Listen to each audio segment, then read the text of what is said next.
Les véritables secrets ne se laissent pas percer facilement. Mais c'est précisément ce qui attire Harald Schuman. Il est journaliste dans un grand quotidien berlinois. Chargé de mission spéciale, peut-on lire sur la porte de son bureau. Un tel intitulé soulève forcément toute une série de questions. De quelle mission est-il chargé? Ramper dans la jungle pour dépister des braconniers qui abattent le dernier tigre de Sumatra? Très peu pour lui. Colporter les potins et les scandales de ce monde de paillettes qu'est le showbiz? Pas son genre non plus. Non, ce qui intéresse Harald Schuman, c'est l'argent, la finance, les bilans, les millions, les milliards, les billions. Et voici sa dernière enquête.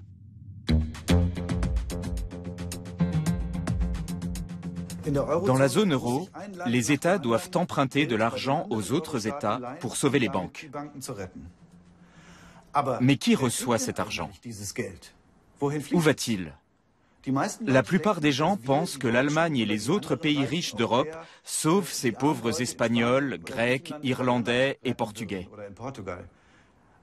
Mais ce n'est pas vrai. Ce sont les banques qu'on sauve.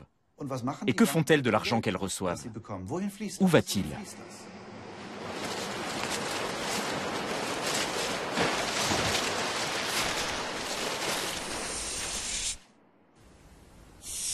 Où est parti tout cet argent? Bonne question. N'avons-nous pas le droit de savoir à qui nous le donnons? Qui en sont les bénéficiaires? Eh bien, sauf votre respect, ce n'est pas ça le problème. On ne peut pas l'ignorer, mais cette politique a été imposée au peuple irlandais, comme l'a voulu une majorité d'individus au sein de la Banque centrale européenne. Peu importe de savoir qui sont les bénéficiaires, ce qui compte, c'est que le peuple irlandais a dû payer l'addition. Pourquoi les contribuables devraient-ils prendre en charge des milliards de risques de crédit en vue de sauver des créanciers alors qu'ils n'ont même pas le droit de savoir qui sont les bénéficiaires? Le bénéficiaire, c'est l'économie tout entière. Ça crée un climat de confiance. Non, les bénéficiaires, ce sont tous les créanciers qui ont fait de mauvais placements. Bien sûr, et ils vont devoir payer. En Irlande, tous les créanciers de premier rang ont été renfloués. Ils n'ont pas perdu un centime. En Irlande, on a fait beaucoup d'erreurs. Pourquoi ne publie-t-on pas la liste des créanciers afin de pouvoir mener un débat éclairé? Vous avez une vision un peu naïve du bilan d'une banque. Je ne crois pas. Je me suis bien documenté sur le sujet. Les banques sont liées les unes aux autres.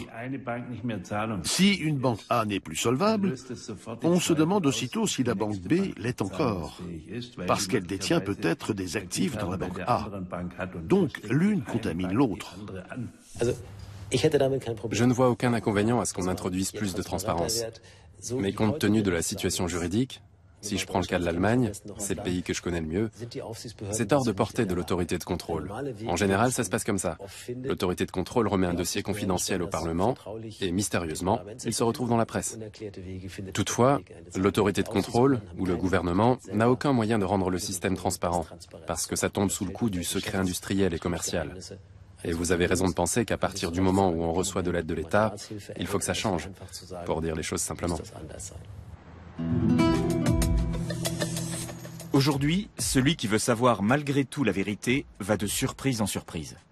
Des experts de la finance qui avaient donné leur accord ont l'interdiction formelle de parler et on annule au dernier moment des rendez-vous pris de longue date en invoquant des prétextes cousus de fil blanc. Même des établissements comme Bankia, qui a du plomb dans l'aile et qui doit recevoir des milliards d'euros de l'État, ne sont pas prêts à s'exprimer.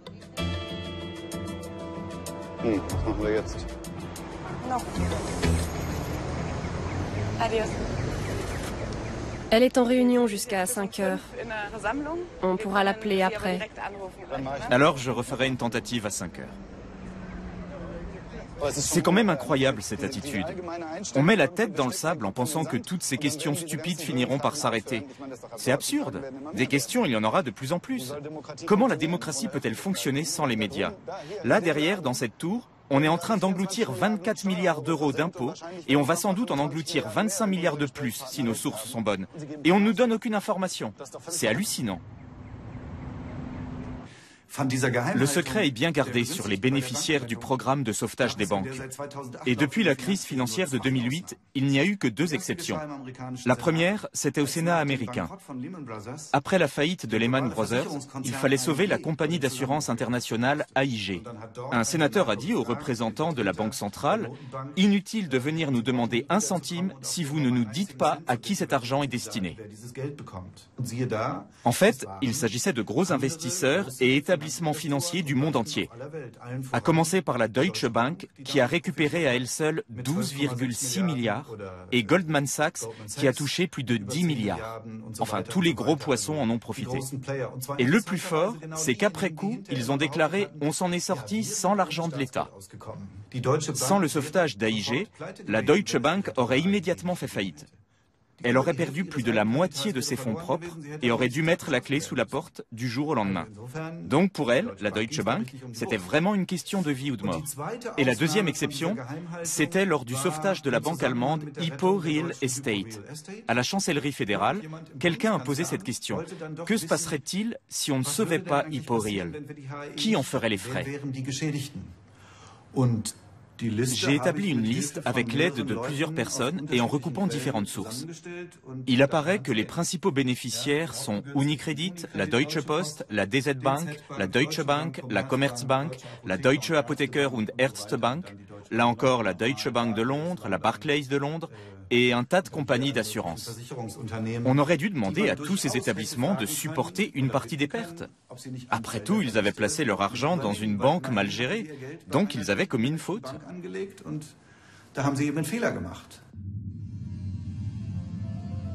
Avec l'arrivée de la monnaie unique en l'an 2000, les taux d'intérêt ont baissé de manière drastique dans les petits pays de la zone euro, parce que du jour au lendemain, ils se sont retrouvés dans un grand espace monétaire. Ça a amené les banques et les gouvernements à prêter beaucoup d'argent pour financer toutes sortes de projets, bien plus qu'il n'y avait d'épargne dans leur pays. Les banques d'Allemagne, de France et des autres pays de la zone euro étaient plus qu'enclines à accorder des crédits presque sans limite.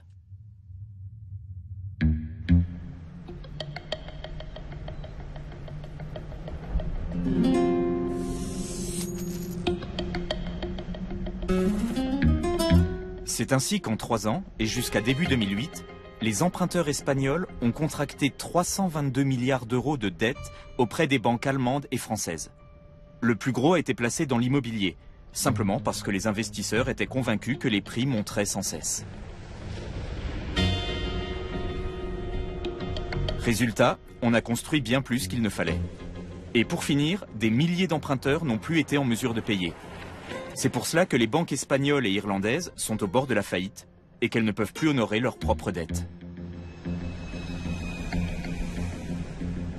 Les prêteurs allemands et français et ceux des autres pays n'avaient jamais imaginé un scénario de cette nature.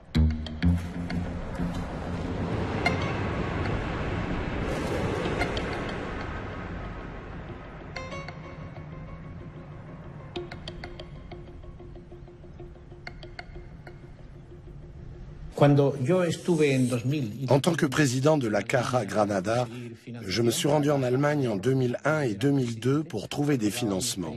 Les banques allemandes roulaient sur l'or et elles prêtaient de l'argent sans trop demander à quoi il allait servir.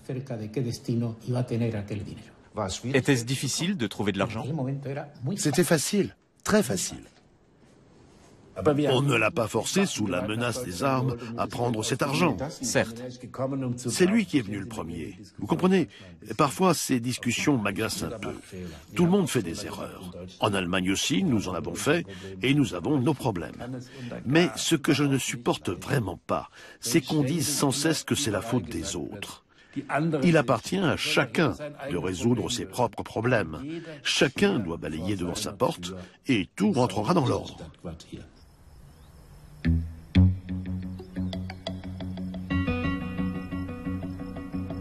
Combien de logements y a-t-il? C'est prévu pour 1300 résidents. Mais le nombre de logements n'est pas précisé. Dans le lotissement d'à côté, celui qui est contigu, il n'y a que 600 habitants. Quand on arrive ici, on voit bien que ça vaut rien. Personne ne viendra habiter ici. Qui va passer ses vacances près d'une voie ferrée. Et puis il n'y a rien. Qu'est-ce qu'on peut faire ici? Mais le plus fou, c'est que dans la plupart des cas, les crédits accordés pour ce lotissement, comme pour des milliers d'autres, sont toujours inscrits pour 70% de leur valeur initiale dans les comptes des banques. Or, ce qui reste ici ne vaut même pas 10% des sommes empruntées. Et on pourrait faire comme ça le tour de l'Espagne pour voir où tous les milliards d'euros sont passés. Regarde, ça continue. Ouais, c'est immense.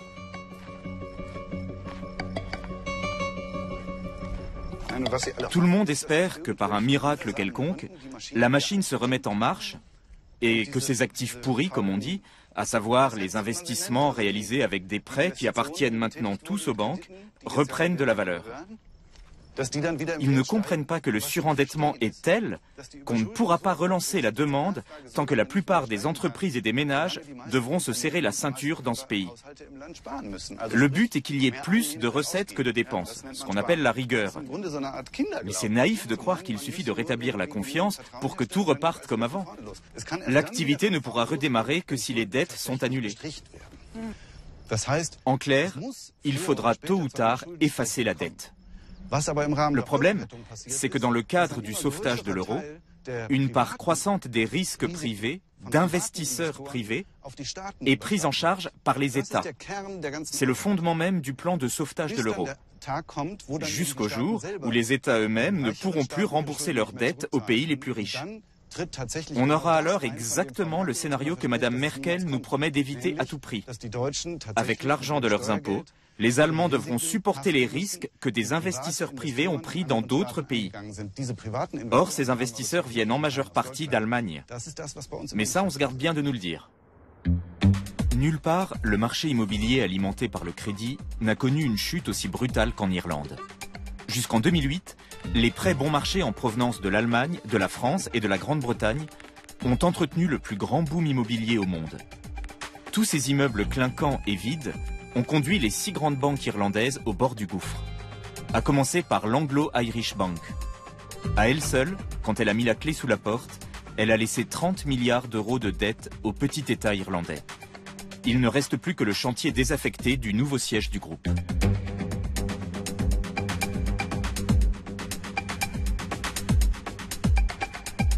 L'État irlandais a dépensé plus de 70 milliards d'euros pour sauver 6 banques en faillite. Où est passé tout cet argent? Très bonne question.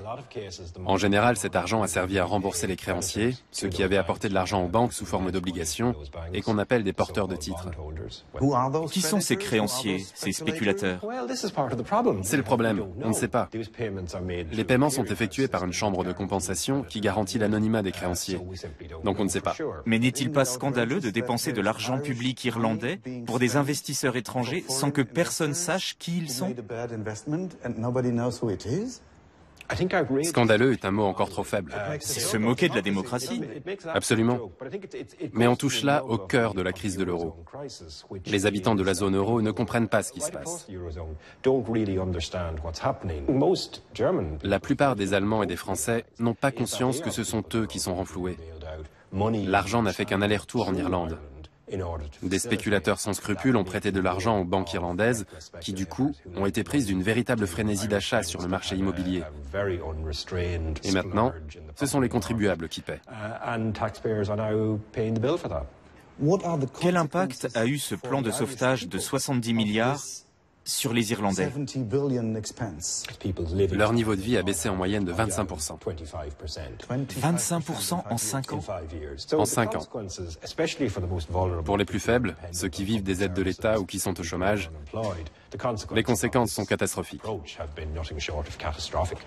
Vous êtes le porte-parole de votre communauté? Oui, le président de l'association de quartier. Qu'est-ce qui a changé depuis que la crise a éclaté à l'automne 2008? Ce qui nous affecte le plus, ce sont les coupes budgétaires. Vous en voyez les conséquences dans votre magasin? On voit le changement dans le quartier, c'est évident. Et ça va de mal en pire. Il parle de nouvelles coupes budgétaires. Et ce sera comme ça pendant les 3 ou 4 prochaines années. Ce n'est pas tenable, c'est impossible. Et pourtant, ce n'est pas prêt de changer. Combien de foyers comptent au moins un chômeur? Je dirais 80%. Combien? 80. 80? Oui.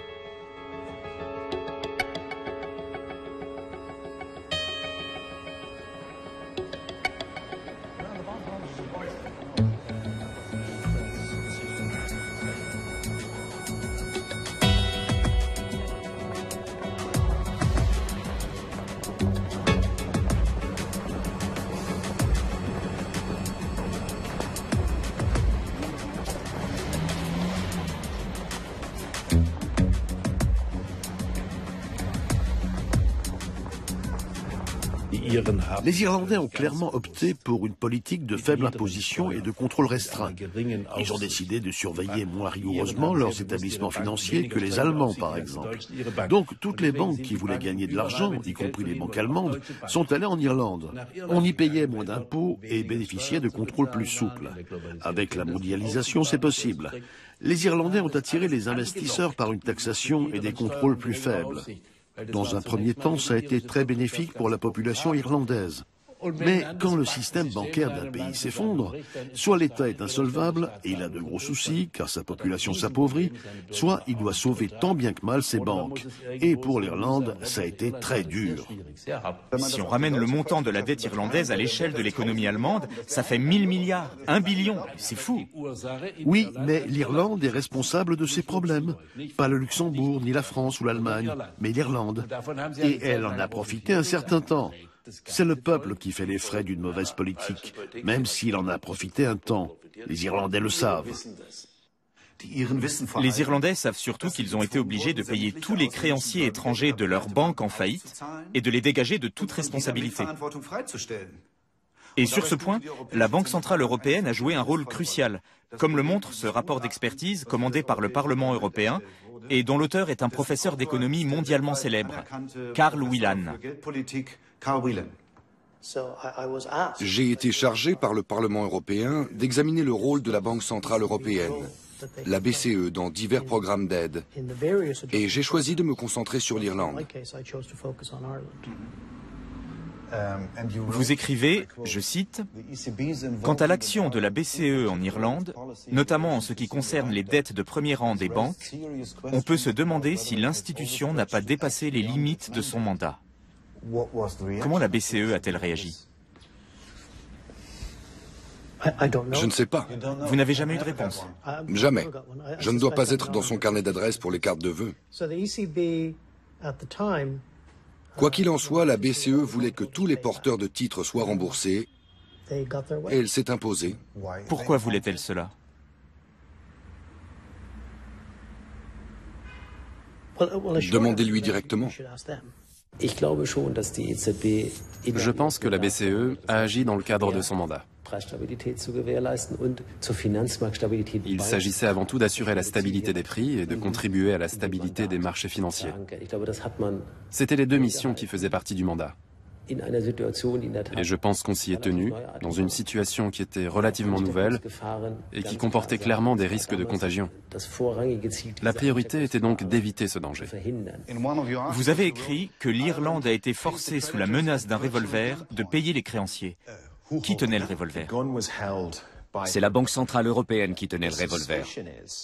Elle a dit « Ou vous payez les porteurs de titres, ou nous cessons notre programme de financement d'urgence, ce qui entraînera d'abord l'effondrement de votre système bancaire, puis celui de votre économie entière. » Pour moi, c'est la diplomatie de la canonnière. Ou simplement du chantage. Ou du chantage. C'est une menace très grave de la part d'une banque centrale. Elle oblige une nation à renoncer à sa souveraineté juste pour renflouer je ne sais quels investisseurs.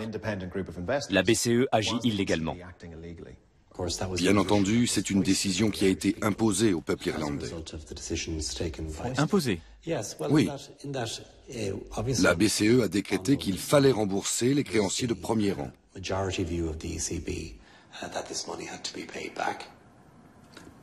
C'est un procédé scandaleux.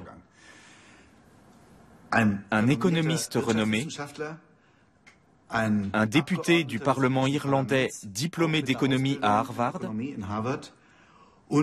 et le ministre adjoint des Finances affirment que leur peuple a été contraint de s'endetter à hauteur de 70 milliards d'euros pour renflouer des créanciers étrangers. Et le directeur de la Banque centrale européenne ne conteste pas. Il ne dément même pas. Depuis, malheureusement, la plupart des Irlandais se sont résignés, mais pas tous.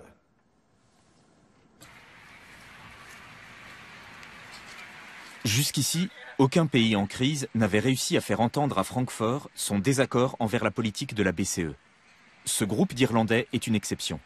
Le plus fou, c'est qu'ils ne viennent pas de la capitale ni d'un grand groupe industriel. Non, ils viennent du fin fond de la province irlandaise, d'un petit village où les habitants ont décidé de manifester publiquement leur opposition. Et c'est ce qu'ils font toutes les semaines. Le vent. Le vent, le vent, le vent. On dirait un peu l'histoire d'Astérix et du petit village gaulois qui résiste à l'Empire romain. Oui, on est l'Astérix irlandais.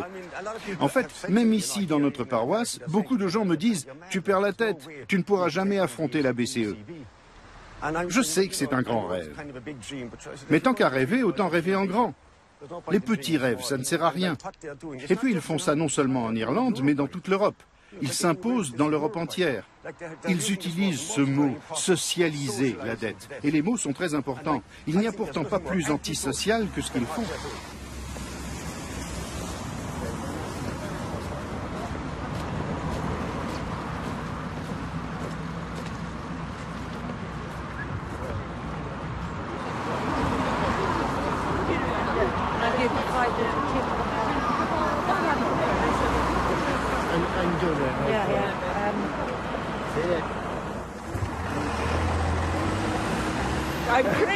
Je prie pour l'Irlande, pour la justice en Irlande.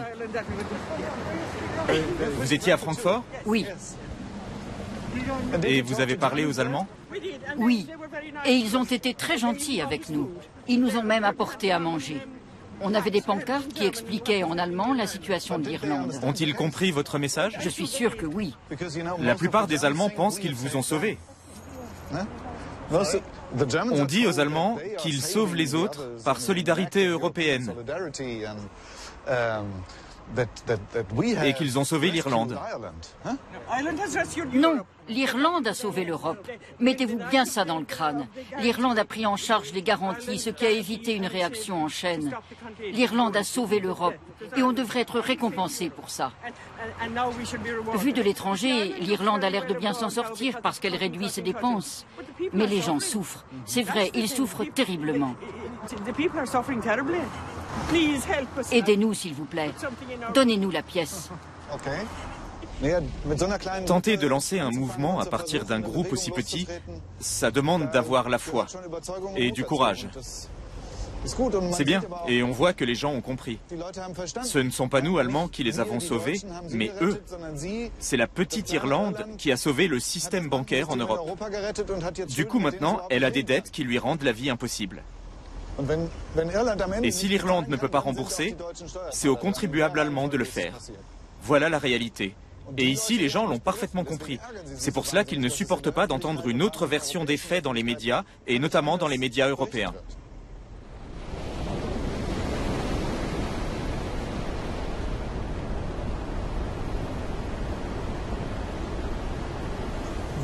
Alors, où va l'argent? Les banques irlandaises ont reçu 64 milliards d'euros. Qu'est-ce qu'elles en ont fait? Le plus terrible dans tout ça, c'est que l'opinion publique n'a accès à aucune donnée précise. Mais il y a des indices qui ne trompent pas. Je pense à la Banque des règlements internationaux. C'est la banque centrale des banques centrales. Elle recueille toutes sortes d'informations de ses 24 États membres. Par le biais de son service de statistique, de son site web, on peut consulter des données sur les transactions entre les différents pays et les créances des banques. On voit par exemple qu'à l'automne 2010, alors que le débat faisait rage pour savoir qui serait payé, l'Irlande devait encore 28 milliards aux banques allemandes. Ça fait beaucoup d'argent. Mais qui sont au juste les créanciers? Et qui peut bien le savoir? Un homme a ressenti le besoin urgent d'informer l'opinion publique. Il s'agit d'un blogueur qui officie sous le pseudonyme de Guido Fawkes. Une personne bien placée lui a envoyé une liste qui comprend un total de 80 adresses, dont 50 rien qu'en Allemagne et en France. On y trouve par exemple la Deutsche Bank Asset Management, la Raiffeisen, l'Union Investment Private Fonds GmbH, la plus grande banque française y figure naturellement aussi, ou encore Rothschild et compagnie gestion. C'est en quelque sorte le who's who du monde de la finance.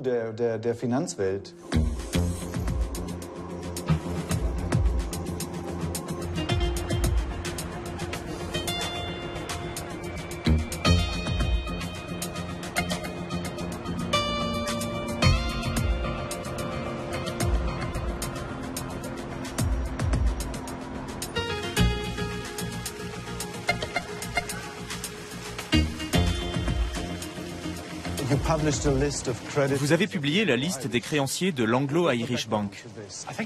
Je crois que c'est un délit de détenir et de divulguer ces listes. Mais vous n'avez pas été inquiété? Non. Je peux en appeler à l'intérêt général. Qu'avez-vous découvert sur cette liste? J'ai vu que la majorité des obligations irlandaises étaient détenues par des banques allemandes, françaises et britanniques. Il y avait à la fois des investisseurs avertis et ce qu'on appelle de l'argent stupide, c'est-à-dire de petits investisseurs. Des banques d'épargne, des banques régionales, tous les fonds obligataires s'y trouvaient, y compris de grandes banques d'investissement. En Irlande, la colère monte. On se demande pourquoi on rend fou des courtiers qui sont rémunérés pour leurs risques, alors que ça nous oblige à fermer des hôpitaux. Le gouvernement n'aurait pas pu enquêter pour obtenir ces informations? L'État irlandais est souverain. Il pourrait dire où va l'argent. Et il aurait dû le faire. Des milliards d'euros des contribuables irlandais ont été versés aux courtiers en obligations. Et à nous, Allemands, on dit que nous avons sauvé les Irlandais. L'argent des ministères des Finances allemands et britanniques a été envoyé en Irlande et avant la débâcle, il est retourné dans les banques allemandes qui, sans cela, auraient fait faillite. Pensez-vous que tôt ou tard, l'Irlande fera défaut? Je l'espère. On n'a pas les moyens de rembourser. Tous les mois, chaque Irlandais, homme, femme ou enfant, donne 300 € à l'étranger. C'est un fardeau colossal. Mes enfants sont scolarisés en Irlande. Je ne veux pas qu'ils paient toute leur vie des impôts pour les banques allemandes.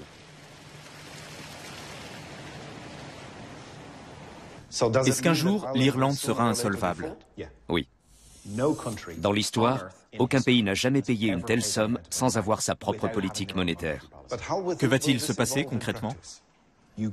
On se vide petit à petit de notre sang, année après année, jusqu'à dépendre complètement de l'Europe.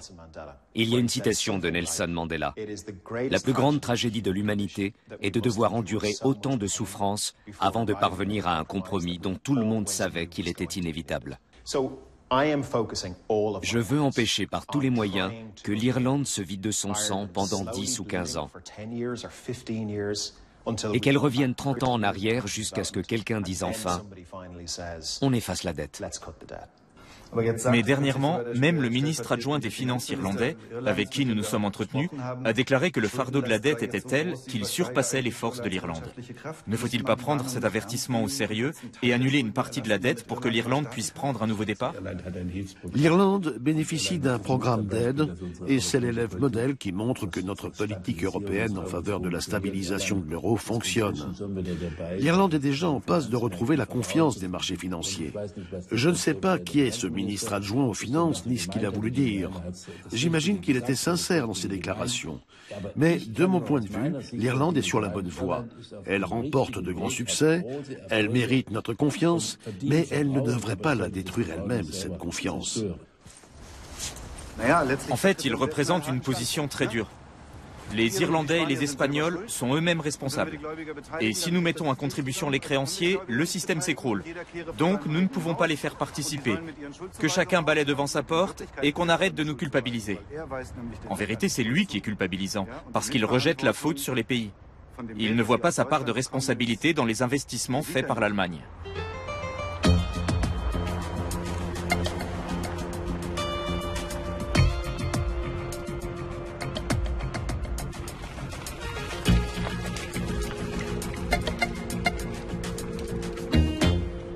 La Banque centrale européenne pourrait très facilement réparer le tort qu'elle a causé aux Irlandais en vue de protéger les banques européennes. Lors de la crise, l'Anglo-Irish Bank a emprunté 30 milliards d'euros à la BCE pour pouvoir payer ses créanciers. Or, comme toutes les banques centrales du monde, la BCE n'aurait pas dû prêter cet argent sans exiger de garanties. Garanties que l'Anglo-Irish Bank n'avait pas. C'est pourquoi l'État irlandais a dû se porter garant. Et maintenant que l'Anglo-Irish Bank a été liquidée, qu'elle n'existe plus, la BCE réclame au gouvernement irlandais le remboursement de ces 30 milliards d'euros. En Irlande, un grand nombre d'économistes et d'hommes politiques demandent que la BCE annule cette dette. Si nous convainquions la BCE de réduire la valeur de ses titres ou de renoncer carrément à une partie de ses créances vis-à-vis des banques irlandaises, ce serait économiquement judicieux, car la BCE et la zone euro ne peuvent profiter de l'Irlande qu'à condition que son économie soit forte. Mais les Allemands diront, qu'en est-il du bilan de la BCE ? Qui va payer ces pertes? Personne ne doit prendre en charge les pertes de la BCE. L'argent a déjà été mis en circulation sans avoir provoqué d'inflation. Et en réduisant la dette, nous n'allons pas faire marcher la planche à billets.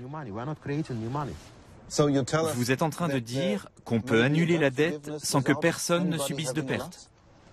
Oui, c'est le système monétaire. Si nous consentons à une réduction de la dette, l'État irlandais en sera le bénéficiaire économique. C'est le financement monétaire, une option qui est vivement critiquée en Allemagne, où on nous reprochera de l'appliquer dans certains pays et pas dans d'autres, ce qui est faux. Au fond, ça ne ferait de tort à personne si la BCE annulait cette dette bien particulière qui est apparue dans des conditions bien particulières. Personne ne serait lésé, n'est-ce pas? Peut-être que les gains de la BCE seraient moindres. Le danger, c'est que si l'Irlande ne s'acquitte pas de sa dette, ça peut provoquer une réaction en chaîne pour l'ensemble de son système financier. Vous êtes sûr et certain que la BCE pourrait annuler cette dette sans aucun risque? Sûr et certain. Dès demain. Il y a un risque, et vous venez de l'évoquer. C'est que les autres demandent la même chose. Mais pour rendre justice à la Banque centrale, on n'imprime pas des billets pour les distribuer comme ça aux gens. Ce serait très dangereux. Cela dit, l'Irlande est un cas unique. C'est une économie productive et efficace qui a renfloué son système bancaire et qui est maintenant en train de couler. Mais le même scénario est en train de se produire en Espagne. Dans ce cas, ils commettent la même erreur que l'Irlande. Et ils ne devraient pas. Qu'est-ce que les Espagnols pourraient apprendre des Irlandais? Ils doivent savoir avant tout une chose. Transférer toutes les dettes des banques à l'État est une terrible erreur. Merci beaucoup. Merci à vous. Très heureux de vous avoir rencontré et bienvenue à Rathfarnham. Enjoy your time. Nice to meet you, Harvey. Thanks, All the best. Bye-bye now. Pas bête. Quand on devient secrétaire d'État à cet âge, c'est qu'on n'est pas bête. On a appris à communiquer et à esquiver les questions qui fâchent. En même temps, il a évoqué un point important. Il a dit très clairement qu'on les avait obligés à rembourser les créanciers et que c'était une erreur.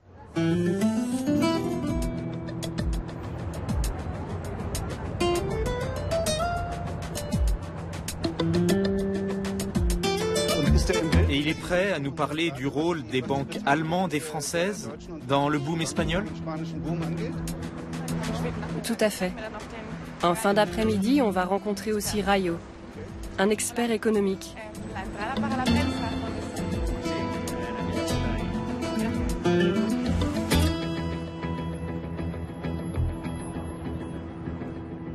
Avant de venir en Espagne, j'étais en Irlande. Puis-je vous faire part du conseil qu'un économiste et parlementaire irlandais donne à l'Espagne? But a similar situation is developing in Spain.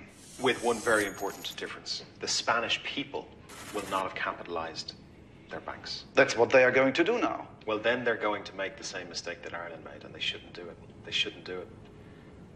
Let them fail. Let the banks fail. You know, not all of them, but banks have to be allowed to fail. There's nothing wrong with a bank failing. What do you think? Qu'en dites-vous? J'en dis que la situation de l'Irlande est complètement différente de celle de l'Espagne.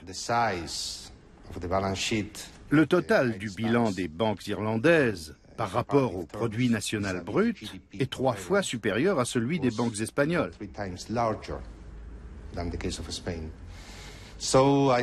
C'est pourquoi, en Irlande, les besoins en capitaux des banques se montent à plus de 20% du PNB. En Espagne, c'est seulement 4%. Donc, le contexte est totalement différent. Ce n'est pas comparable. Jusqu'ici, combien l'État espagnol a-t-il dépensé pour sauver les banques? Jusqu'ici, à peu près 20 milliards. 20 milliards. 20 milliards de capitaux injectés, plus un prêt de 40 milliards du Fonds européen de stabilité financière. Et vous êtes sûr que ça suffira? Oui. En réalité, ce n'est pas 40, mais 80, voire 90 milliards. Voilà les vrais chiffres si on se réfère au rapport d'Oliver Wyman. Pourquoi ne mettons pas à contribution les créanciers de premier rang en leur demandant de recapitaliser les banques? Je ne sais pas. Ce serait une solution judicieuse pour notre système bancaire. La seule même, j'ajouterais. Mais eux veulent tout payer avec l'argent des contribuables espagnols. C'est insensé. Le plus gros problème en Espagne, c'est Bankia. On dit qu'elle va recevoir 24 milliards de capitaux supplémentaires, en plus de ce que l'État lui a déjà versé. J'ignore combien ça représente. Environ 5 milliards. 5 milliards. Donc au total, ça fera près de 30 milliards d'argent public.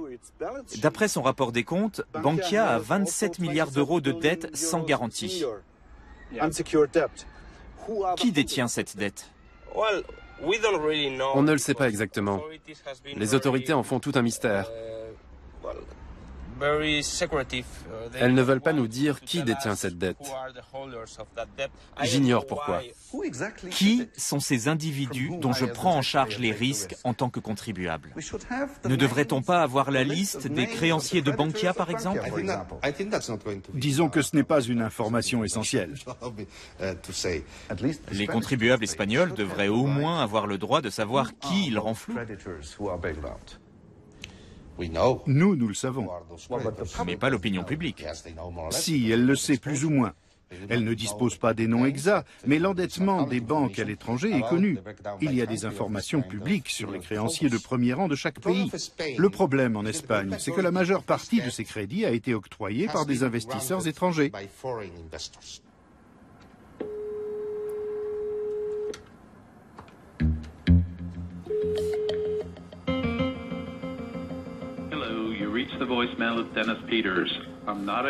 Je déteste les répondeurs téléphoniques.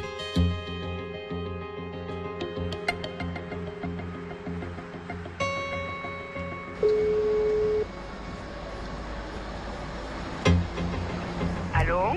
Hallo, Frau Merian. Schumann nochmal.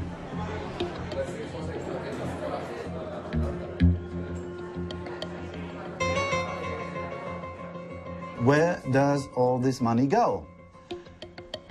Okay.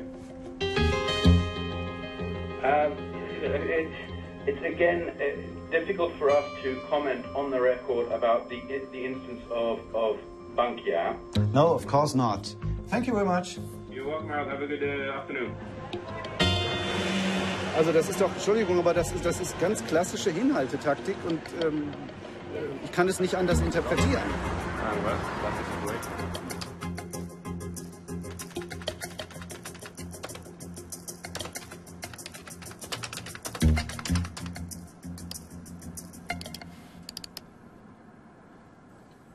Regardez.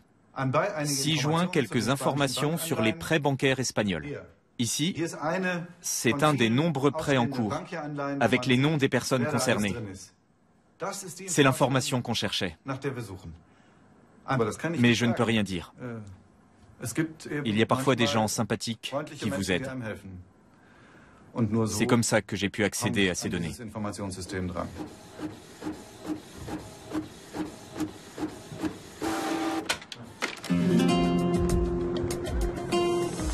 L'homme que nous allons rencontrer a intenté une action en justice pour la liquidation de Bankia, contre son sauvetage donc. Exactement.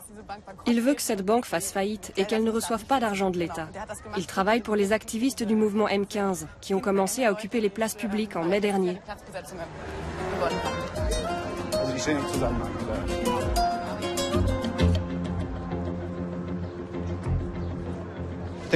J'ai ici une liste. Un instant. Ce sont les dettes actives de Bankia, d'ASM, etc. Les entreprises qui publient cette liste pouvaient tout à fait absorber des pertes. La Deutsche Bank, DWS Investment, c'est un fonds d'investissement allemand. Allianz, Global Investors, Union Investment, la Deutsche Bank à nouveau. Elle devrait. Elle devrait encaisser ses pertes. Mais quand on parle à des représentants des partis au gouvernement ou à des représentants des banques, ils disent « ça détruirait la confiance et tout le système s'effondrerait ». Alors qui dit vrai? Nous, pas eux. Si on laisse tomber Bankia, il est probable que d'autres banques tombent. Mais pas les grandes banques comme BBVA, Santander, la Caixa, Sabadell ou Popular. Elles ne tomberont pas. À l'université, j'ai appris que dans une économie de marché, un investisseur a le droit de faire des bénéfices, mais si ça se passe mal, il est responsable et doit supporter les pertes. C'est le principe de l'économie de marché. Dans le cas présent, il y a eu beaucoup de mauvais investissements, surtout de la part d'étrangers. Et personne n'évoque leur part de responsabilité. Je suis tout à fait d'accord. Et ils ne doivent pas supporter un centime de perte. Il y a un autre principe de l'économie de marché qu'on enseigne en début de cursus à l'université. Une économie de marché est instable quand sa monnaie n'est pas indexée sur les réserves d'or. Il existe un exemple où on a laissé les banques faire faillite. Vous le connaissez? Oui, je m'en souviens bien. Lehman Brothers? Non, c'était la dépression de 29, la pire crise du siècle dernier. La peur, toujours la peur. Je n'en veux pas. Moi, je veux des chiffres. Je veux savoir ce qui se passerait vraiment si elle faisait faillite. Qu'est-ce qu'on ferait? Quelles seraient les conséquences? Avec ce que nous savons déjà, nous disons « cette banque ne peut pas être sauvée ». Nous ne pouvons pas injecter sans cesse des milliards d'euros. Les créanciers doivent assumer les pertes. Si la banque A n'est plus solvable, on se demande aussitôt si la banque B l'est encore, parce qu'elle détient peut-être des actifs chez A. Donc l'une contamine l'autre. C'est pourquoi, dans ce système financier, il faut empêcher que l'effondrement d'un établissement entraîne celui du secteur entier.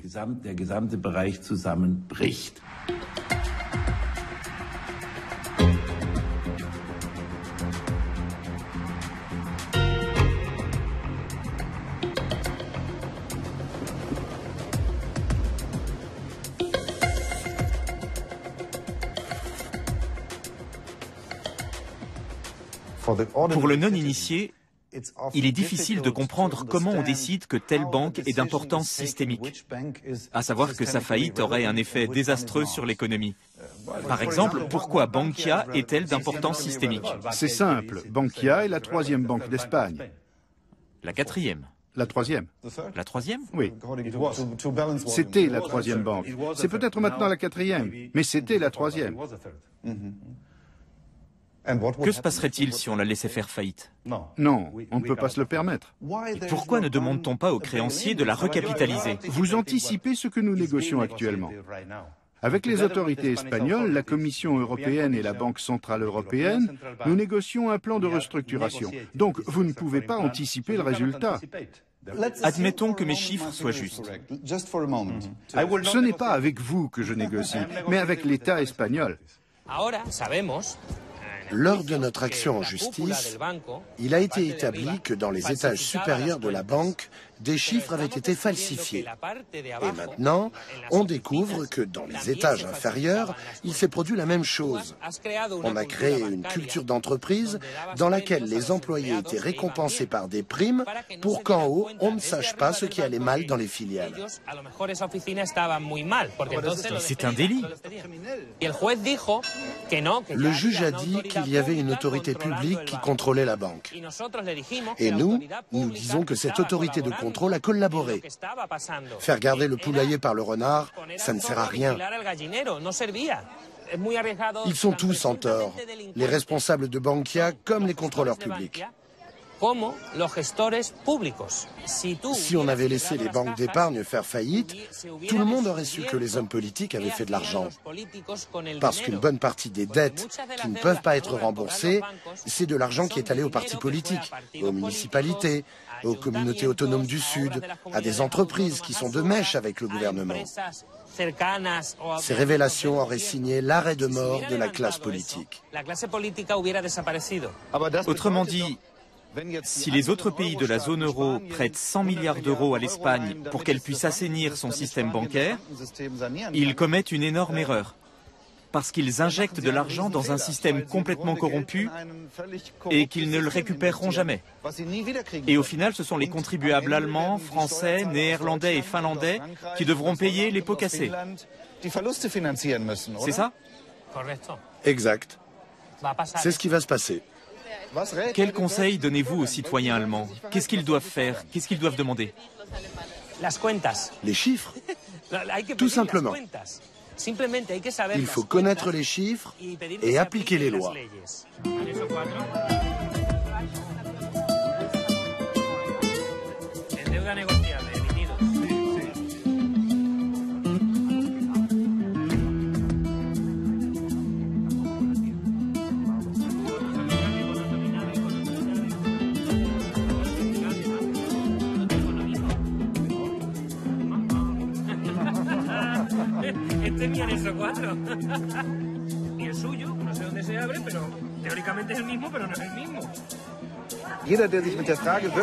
Toutes les personnes qui se penchent sérieusement sur le sujet en arrivent à la conclusion suivante: s'ils affirment qu'il faut sauver le système, alors qu'ils en apportent les preuves. Ils doivent démontrer que c'est indispensable. Mais ça n'arrivera jamais. D'un côté, ils disent que le système entier s'écroulera, que ce sera la fin du monde si on ne le fait pas. Mais d'un autre, quand on leur demande ce qui se passera si on laisse la banque faire faillite, qui en subira les conséquences, qui perdra de l'argent, quelle autre banque s'effondrera, on n'obtient pas de réponse, sous prétexte que ce sont des informations confidentielles. Or, si c'est confidentiel, comment se fait-il qu'ils soient au courant? Bref, on en revient toujours à la même question. Où va l'argent et pourquoi faut-il sauver les banques? Nulle part dans le monde, on a obtenu de véritables réponses.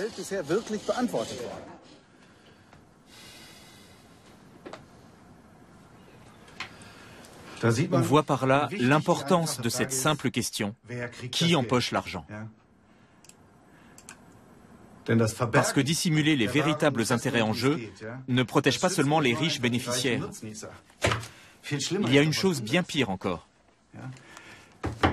En dissimulant ces intérêts, il est possible de monter les peuples européens les uns contre les autres. Personnellement, J'estime en effet que jouer avec les clichés sur les peuples est l'un des plus grands dangers de cette crise. Il y a d'ores et déjà un sentiment de division entre le Nord et le Sud au sein de l'Union européenne, et je considère que c'est une grave menace. Il faut sans cesse le répéter aux Allemands, et c'est ce qu'on fait. Si nos voisins ne vont pas bien, l'Allemagne n'ira pas bien non plus. En termes de protection du climat, de droits de l'homme, d'aide à l'Afrique, en termes de politique libérale, progressiste et humaine,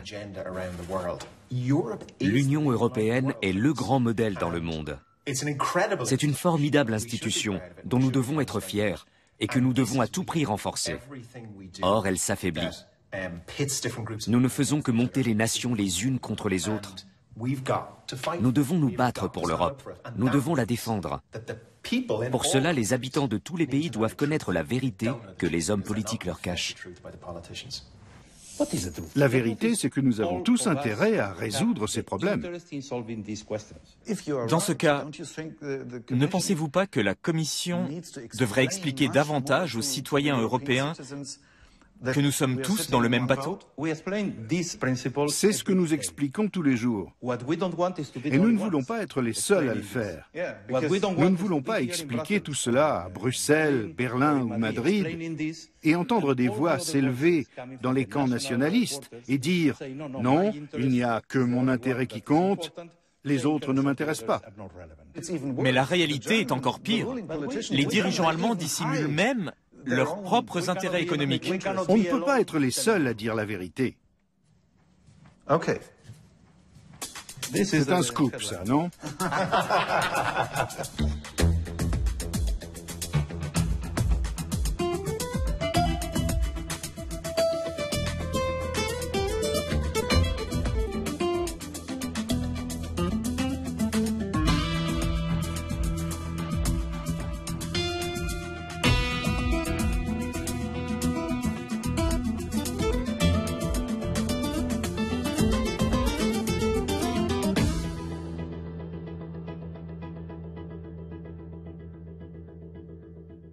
Le 7 février 2013, le directoire de la BCE a autorisé l'Irlande à étaler le remboursement de sa dette jusqu'en 2038, ce qui représente un allègement de 3 milliards d'euros par an pour le pays.